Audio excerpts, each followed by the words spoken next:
Terra Viva, a checkup on the environment.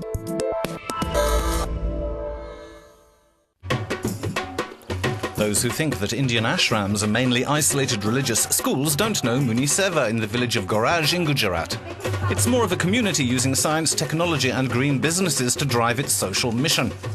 Behind this revolution is Dr. Patel, who runs the ashram, and Deepak Gadia, chairman and mentor of one of India's leading solar system manufacturers. The ashram partners the company, and Deepak is one of the ashram's trustees. Because of hospital, we have large energy needs. And it's a recurring and continuous expense. And that's how I thought that green and renewable energy, what they call, is perfect match for us. Because being an NGO, when we install something, we get enough funds. But for recurring expenses, every year we go to donors and they feel that, oh, why every year we have to pay for? We never thought it's ever going to be a business. We started as an NGO, and then because we didn't want to be an NGO dependent on government funding or on philanthropist donations, so we started our company. And we thought of supplying systems which would help us to finance our NGO. And to our surprise, this business has grown. The ashram has been exploiting natural resources for years.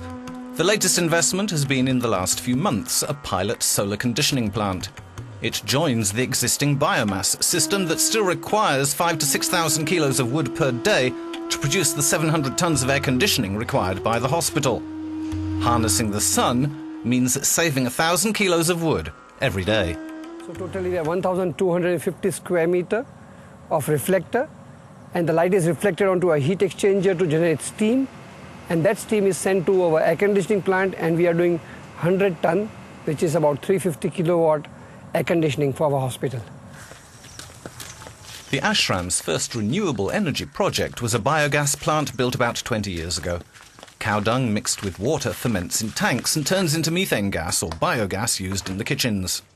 Even the slurry is used to produce organic fertilizers.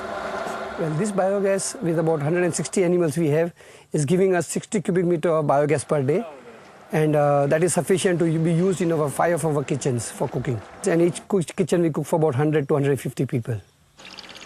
At Muni Seva, either they cook with biogas or with the sun. 5 pairs of parabolic dishes are used to reflect light. These heat up oil to 250 degrees centigrade, which is enough to cook for 500 children. And when the sun doesn't shine because oil warms up to a very high temperature, the heat can be stored in insulated tanks.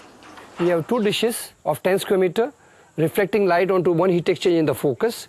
So now the light is falling from 2 sides on the heat exchanger. The temperature in the focus is 550 degrees centigrade.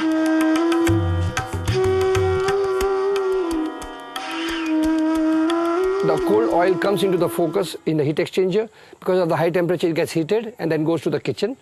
It gives away the heats and come back.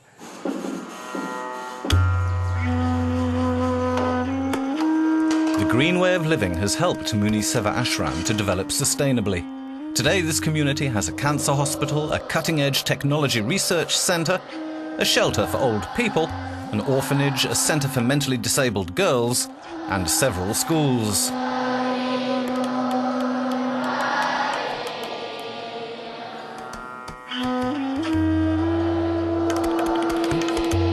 Many more projects are to come. By next year, this community plans to become 100% renewable.